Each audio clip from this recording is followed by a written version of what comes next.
프랭크 모리슨이라는 영국의 저널리스트가 예수의 부활을 믿는다는 것이 너무 어리석게 여겨졌습니다. 그래서 그 허구성을 밝히려고 탐구를 했지만은 중도의 생각을 180도로 바꿔버렸습니다.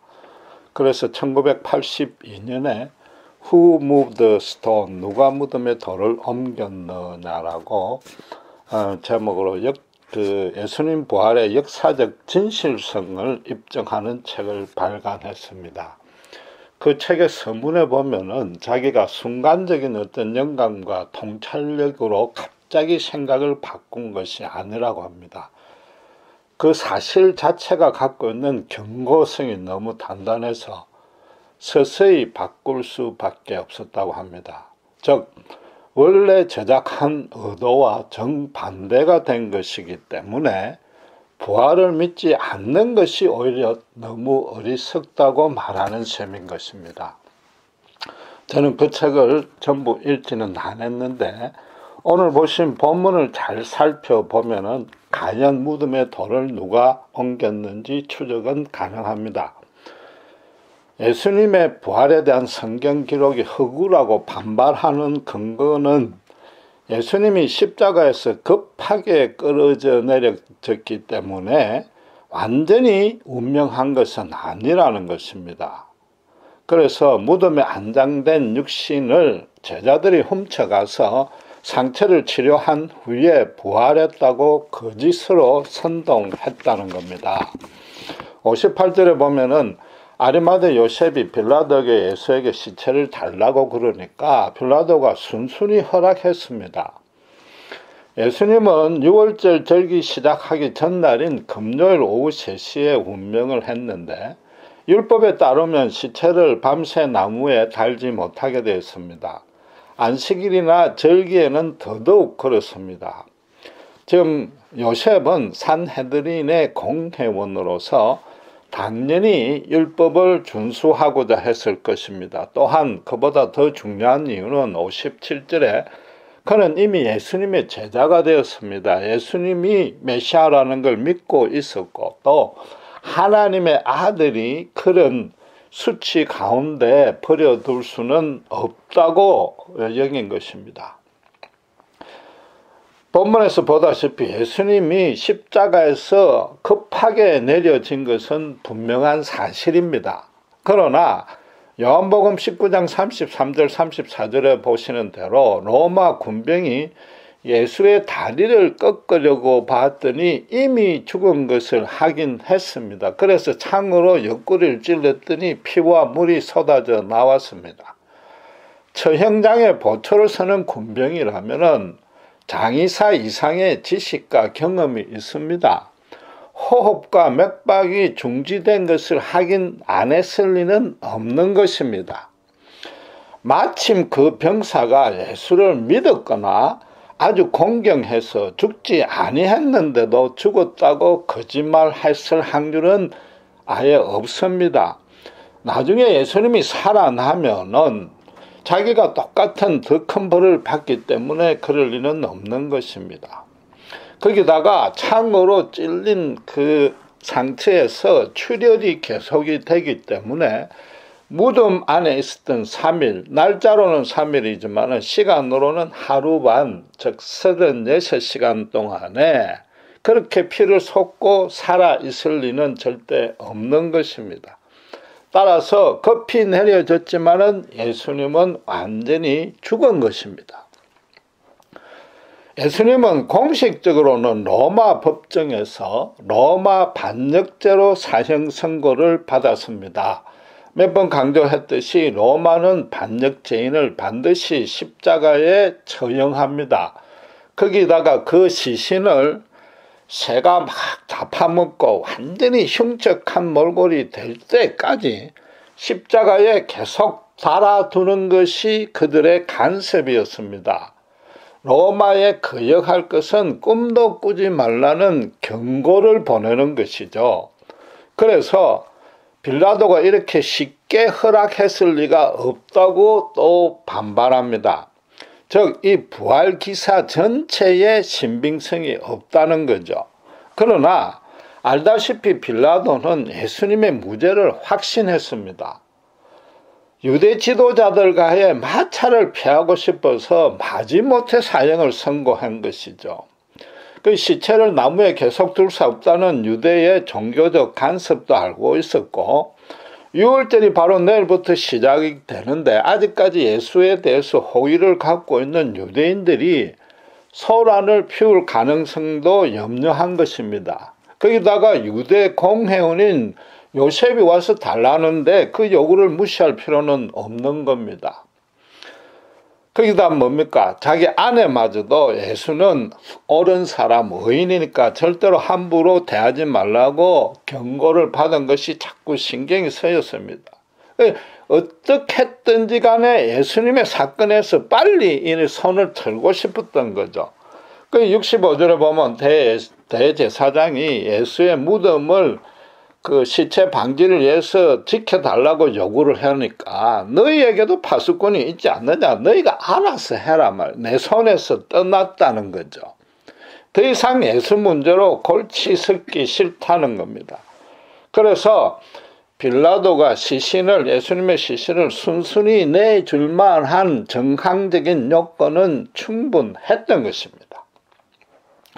그럼 과연 예수의 시체를 누가 제자들이 훔쳐갔는지 여부를 따져봐야 됩니다. 그건 베드로가 스승을 3번 부인한 사건만 봐도 이건 그 가설은 아예 억척일 수밖에 없음이 입증되는 것입니다. 제자들이 예수님과 같은 일당으로 몰리면 로마와 유대 양쪽에서 박해받을 것은 필연적입니다. 아무리 엉터리 같은 재판이라도 법적으로는 로마 반역죄로 사형당했기 때문에 예수님의 제자들도 똑같은 죄가 성립됩니다. 그럼 십자가나 그에 버금가는 형벌을 받아야 되는 겁니다. 스승의 부활 소식을 여인들로부터 듣고도 베드로만이 예수님을 만나러 무덤까지 갔습니다. 모두가 숨어 있었습니다. 제자들은 예수님의 시신을 훔치려고는 꿈도 꾸지 아니했고 무덤 근처에 아예 얼씬도 안 한 것입니다.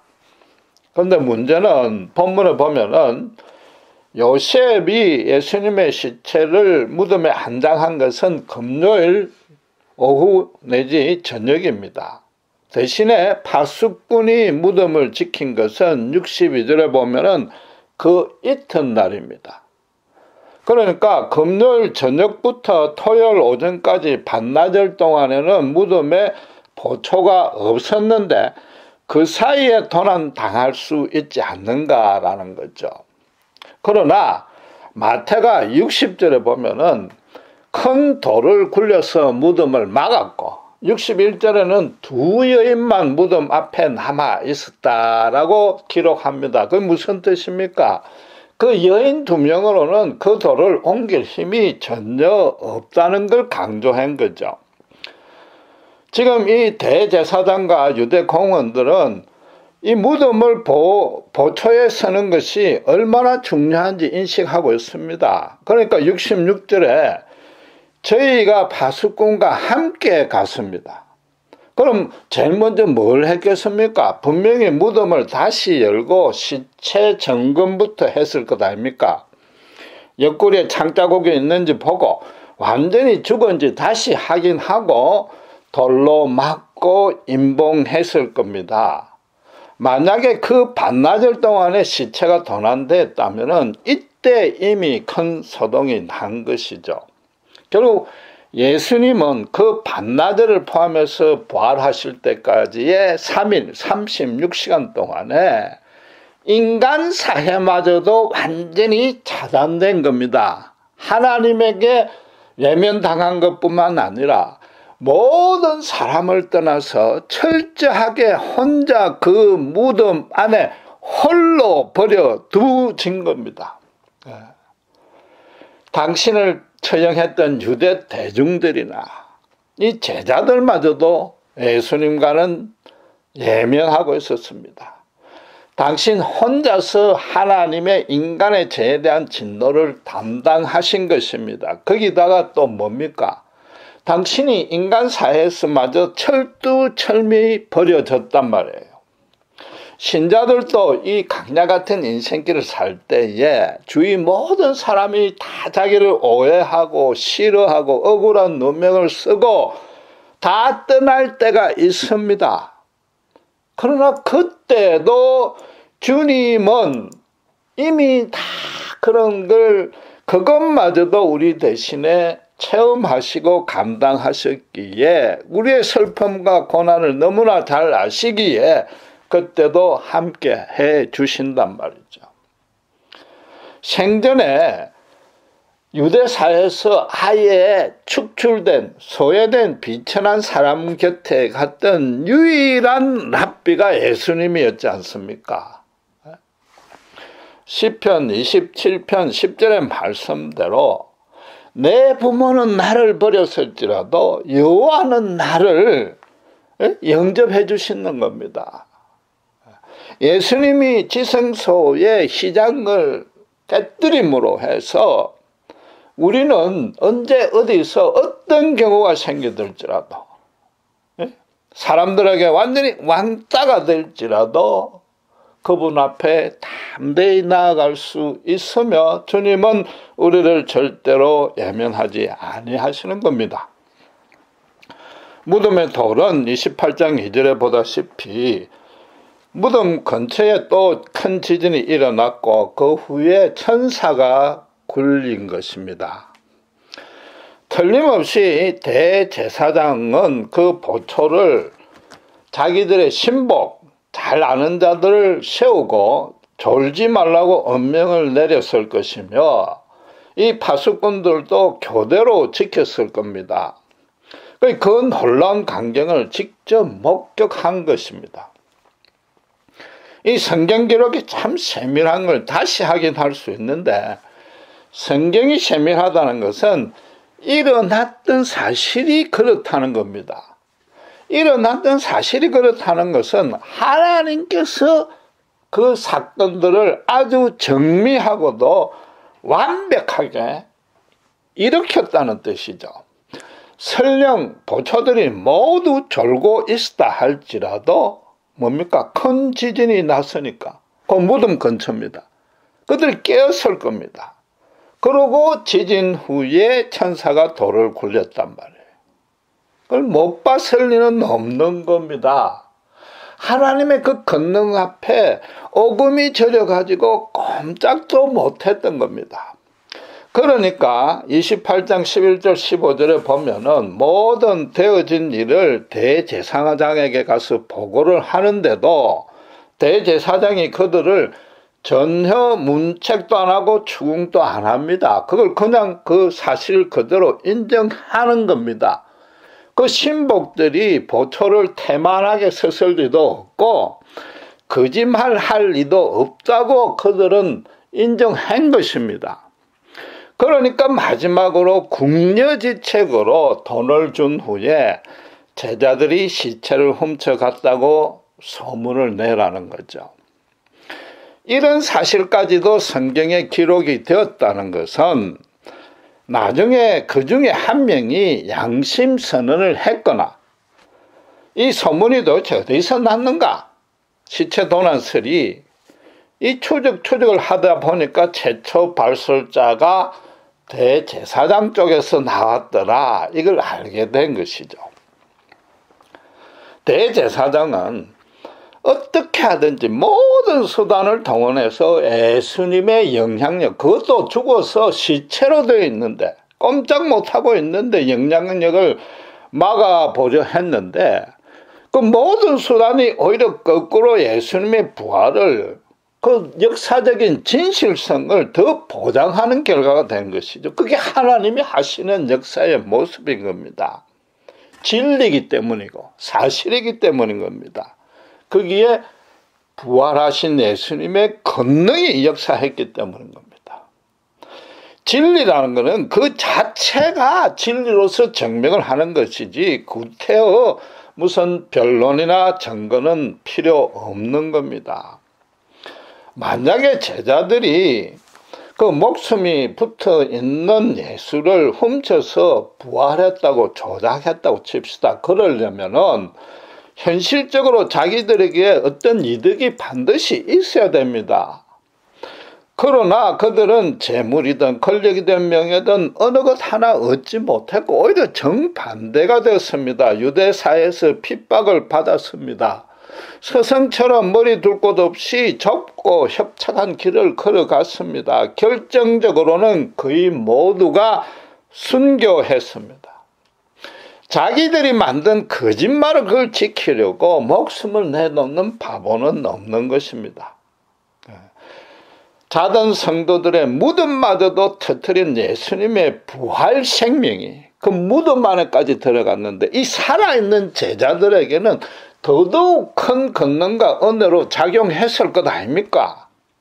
이 제자들의 육신은 이 땅에 있지만 그 영은 하늘의 것을 사모했었고 하늘의 보배를 이 땅에 갖고 와서 심었던 겁니다. 그러니까 산채로 예수님을 찬양하고 감사하고 경배하면서 맹수밥이 될 수 있었던 겁니다. 그건 부활을 직접 목격했고 나아가서 예수님의 부활 생명이 이미 자기들 것으로 소지했다는 것 외에는 그 사실을 도무지 설명하기가 불가능한 겁니다. 예수님이 십자가에 처형된 그 직후의 일련의 초자연적인 기적은 예수님이 누구신가 그 정체성을 계시해 주는 데 목적이 있었습니다. 그래서 도덕과 종교에 아주 능한 세상에서의 의인들인 유대인들은 예수님이 하나님께 저주받은 이단 교주로만 취급했습니다. 반면에 도덕성이나 종교성이나 영성에서 거의 모자라고 없다시피 한 로마 군병과 비천한 아녀자들은 하나님의 아들로 인정했습니다. 지난주에 살펴본 것은 결국 모든 인간은 예수님의 정체성을 어떻게 보느냐 두 종류로만 나뉜다는 걸 설명한 것입니다. 오늘 본문의 기록은 그렇게 인식된 예수님의 정체성이 실제 행동으로는 어떻게 나타나는가를 세 종류의 사람으로 보여주고 있는 겁니다. 첫째는 빌라도입니다. 그는 불신자의 전형적인 모습입니다. 시체를 순순히 내줄 만큼 예수님이 범상치 않은 랍비고 어쩌면 하나님의 선지자일 수 가능성도 있다고 여겼을 겁니다. 그러나 거기까지 뿐이었습니다. 그 뒤를 생각하니까 골치 아픈 거죠. 그냥 포기해버린 겁니다. 이처럼 하나님이 아예 없다고 하는 완전한 무신론자는 사실은 거의 없습니다. 있는지 없는지 모르겠다는 거죠. 설령 있어봐야 내 삶과 인생에 아무 영향을 주지 않는다는 겁니다. 종교란 것은 단순히 자기의 어떤 도덕적인 양심에 찔린 것들을 좀 반성하고 자기 인격을 의롭게 연마하는 데 필요하다는 거죠. 거기다가 고난이 생기면 혹시라도 있을지 모르는 신에게 빌어서 해결받으려는 아주 심약하고 게으른 사람들의 도피처가 종교라고만 간주하는 거죠. 그래도 그들은 예수님 개인에 대한 호감은 분명히 있습니다. 위대한 도덕 석성이니까 배울 바가 많다는 거죠. 그럼에도 자기와 연결된 고리는 전혀 없습니다. 왜냐하면 예수님을 도덕 선생으로만 인정을 하니까 자기들은 도덕적으로 그리 악하지 아니하다고 자부하고 있기 때문에 예수에 대해서 더 깊이 알아볼 생각을 할 필요가 없는 거죠. 하나님만이 구원은 절대적으로 주관하십니다. 그 하나님은 십자가 보혈의 공로에 의지하는 자만을 구원의 은혜를 줍니다. 하나님과 관계가 아무도 없기 때문에 구원밖에 있는 거죠. 그건 자기들이 선택한 결과입니다. 그런 원리를 아무리 전하고 전도를 해도 나는 막 이렇게 살다가 기독교에서 말하는 그 지옥 전혀 두렵지 않다고 큰 소리 칩니다.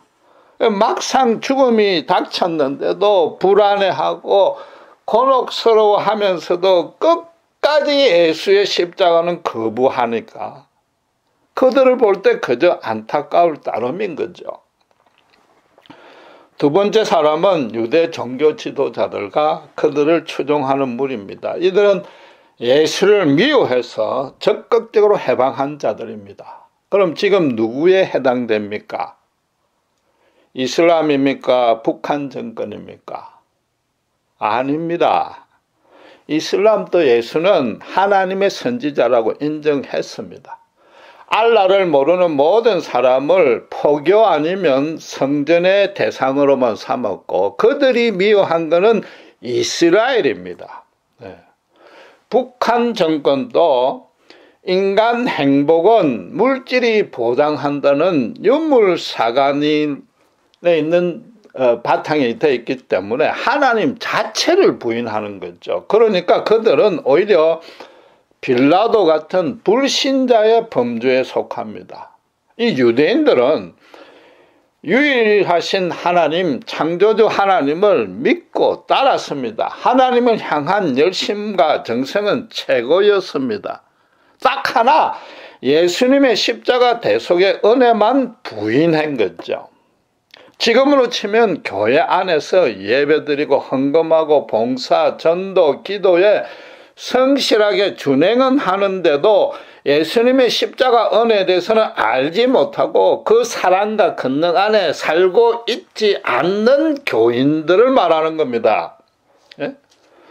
예수님의 십자가 앞에 자신의 완전히 벌거벗은 영적인 실체를 내어드린 적이 한 번도 없습니다. 자기의 사람을 십자가에 매달아 주님과 함께 죽었지도 아니했고 예수님의 보혈로 깨끗하게 새로운 사람으로 거듭난 적도 없습니다. 성령이 그 안에 내주하지 아니하니까 성령의 사람이 아닙니다. 세상을 향했던 인생의 방향을 하나님 쪽으로 완전히 유턴한 적이 없습니다. 옛자는 생생하게 살아있고 삶의 방식도 사람 앞에 자기를 높여서 치장하는 것 뿐입니다. 네. 하나님을 믿긴 믿되 지금의 유대인들처럼 자기와 자기 주변만을 다윗 왕국처럼 그런 영광을 실현해 달라는 것, 그것만으로 목적으로 믿는 거죠. 교회에서 가르치는 대로 죄의 삭선 사망이요, 모든 인간은 하나님의 진노 아래 죽을 수밖에 없다는 죄인이라는 것도 그냥 객관적인 교리일 뿐입니다. 예를 들면 비유를 하자면 모든 사람이 다 죽는다는 건 엄연한 진리입니다. 그걸 모르는 자 없고 부인하는 자 없습니다. 그런데도 자기만은 평생 살아갈 것처럼 착각하고 행동하는 것처럼 이 십자가의 진리도 자기 자신에게는 알고는 있고 맞다고 하면서 직접 적용을 하지 아니하는 거죠. 십자가상에 올라가서 예수님과 인격적으로 개인적으로 대면한 체험이 없습니다. 교회 출석하면 그건 예수 믿고 구원받은 걸로 착각합니다. 교인 등록하면 그게 천국 입장권을 취득한 걸로 오해합니다. 이 땅에서 신자답게 거룩하게 사는 건 크게 염두를 안 둡니다. 왜? 십자가에서 미래에 지을 죄까지 다 용서받았다니까 죄에 대해서는 너무나 둔감해져 버린 거죠. 대신에 기도는 아주 열심입니다. 기도를 하나님의 초자연적인 능력을 무료로 사용권을 얻은 걸로만 간주하고 그쪽으로만 서는 거죠. 대박 형통을 위해서 밤낮으로 눈물로 기도합니다. 신명기 28장처럼 들어가도 복 받고 나가도 복 받게 해달라고 쪼르고만 있는 거죠. 하나님이 자기 인생에 대해 계획해 놓으신 주려고 하는 그 소명은 전혀 모르고 그런 것이 있다는 사실조차 관심이 없는 거죠. 물론 오늘날에는 한국이나 미국이나 종교의 자유가 보장이 되어 있습니다. 초대교회처럼 기독교를 핍박하는 일이 없습니다. 교회 안에서도 뭐 거듭나지 아니한 신자가 거듭난 신자를 해방하거나 미워하지도 않습니다. 모든 교회나 교인들이 예수님의 대속의 은혜만으로 구원받을 수 있다고, 유일하다고 표면적으로는 강조를 합니다. 그러나 예수님의 가르침과 그 복음과 실제 행동은 정반대로 하니까 이 기독교가 완전히 공허해진 거죠. 속이 텅 빈 겁니다. 예수가 없으니까. 가짜가 되어버리고, 더 나아가서 개독교라는 역효과, 욕만 듣고 있는 거죠. 입술로는 예수님, 예수님 하는데 예수님을 그 정체성답게, 정말로 예수님답게 알거나 믿는 거, 실현은 전혀 하지 아니하는 거죠. 온전히 알지도 못하고 가르치지도 않습니다. 갈라디아에서 바울이 말한 대로 저주받을 다른 복음들만 지금 성행하고 있는 거죠. 결과적으로 어떻게 됩니까? 참 예수를 전하고 믿게 하는 일에 너무나도 큰 해방을 하고 있단 말이에요. 그게 지금 이 유대인들의 두 번째 부류인 것입니다. 마지막으로 예수님의 정체성이 알고 있는 자로서 세 번째 보일 반응은 아리마대 요셉의 것입니다. 그는 산헤드린 공회원이었습니다. 그런 자가 예수를 믿는다고 공개적으로 선언하고 그에 따른 행동을 했다는 것은 엄청난 일입니다. 이 본문의 상황만 봐도 율법에 따르면 시체를 가까이 할 수 없다고 엄격히 금하고 있고 안식일이나 절기 때는 더더욱 그렇습니다. 그런데 지금 예수님은 십자가에 달려 하나님께 저주받은 죽음입니다. 유대 사회는 지금 그렇게 통용되고 있습니다. 그 제목도 유대 법정에서 하나님을 모독한 참남죄로 죽었습니다. 그런 시체를 달라고 그런단 말이죠.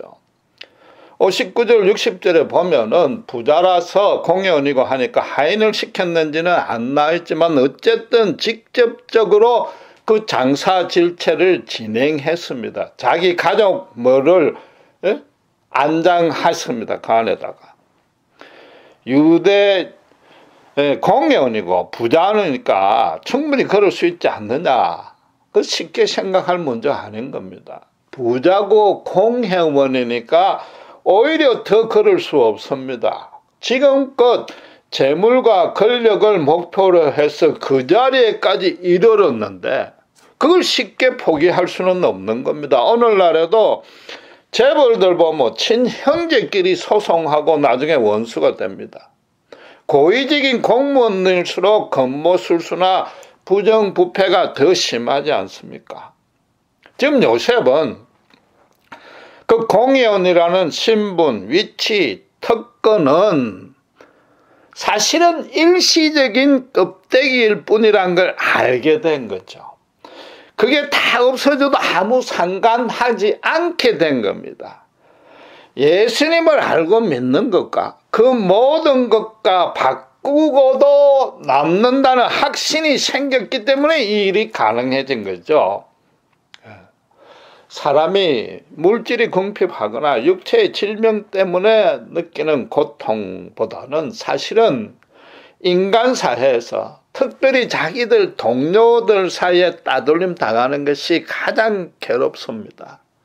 요셉은 재물과 건세 다 좋지만 인간이 그런 이 땅에서 겪는 최고 괴로움까지도 감수하고 예수님을 선택한 겁니다.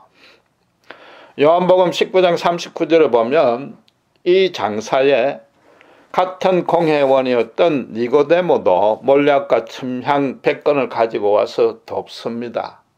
그는 알다시피 밤중에 예수님께 몰래 찾아와서 구원의 길을 물었던 자입니다.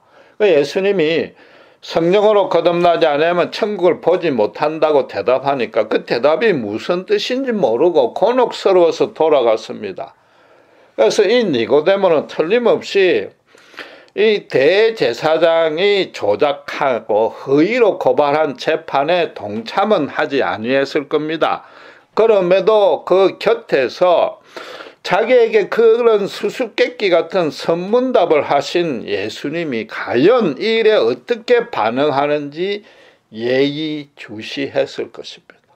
그런데 예수님이 그런 극심한 고통이 있는 십자가 처형, 그 전에 온갖 모욕과 채찍을 받으면서도 담담히 감당하는 걸 보았습니다. 특별히 자기를 처형한 자를 용서해달라는 기도도 드렸을 것입니다. 그때 니고데모의 심령에 예수님의 죄인을 향한 사랑과 긍휼, 바로 자기를 향한 긍휼이 충만히 임재했을 것입니다. 십자가상의 우편 강도처럼 지금까지 자기가 선행을 열심히 했던 그 도덕과 율법을 성실히 준수했던 종교로서는 도무지 느껴보지 못했던 참 평강과 안식과 자유가 풍성하게 자기 심령에 채워지는 것을 느꼈을 겁니다. 십자가 처형 후에 일어난 일련의 기적을 볼 때 이 뭐 도무지 부인할 수가 없고 진실로 예수가 하나님의 아들임을 알게 된 것이고 그 주님을 이제 내 주인으로 삼겠다고 결단하고 모시자 자기도 모르게 그분만이 길이요 진리요 생명이라는 것이 절로 고백하게 되었을 겁니다.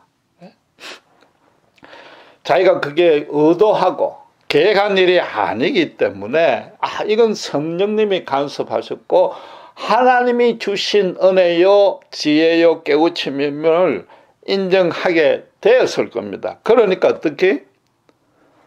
성령으로 거듭나는 것이 구원의 길이라는 그 예수님의 거듭남의 비밀을 그때 깨달았던 것입니다. 이 두 공회원은 세상에서 보장되는 형통과 풍요를 버리고 예수님 가신 길을 기꺼이 따른 것입니다. 아직까지 기억할 것은 예수님이 부활하기 전입니다. 자던 성도들의 무덤도 터지기 전입니다. 어느 누구도 예수님을 따르라고 그러지 아니했고 예수님 당신마저도 권면하거나 강요하지 아니했습니다.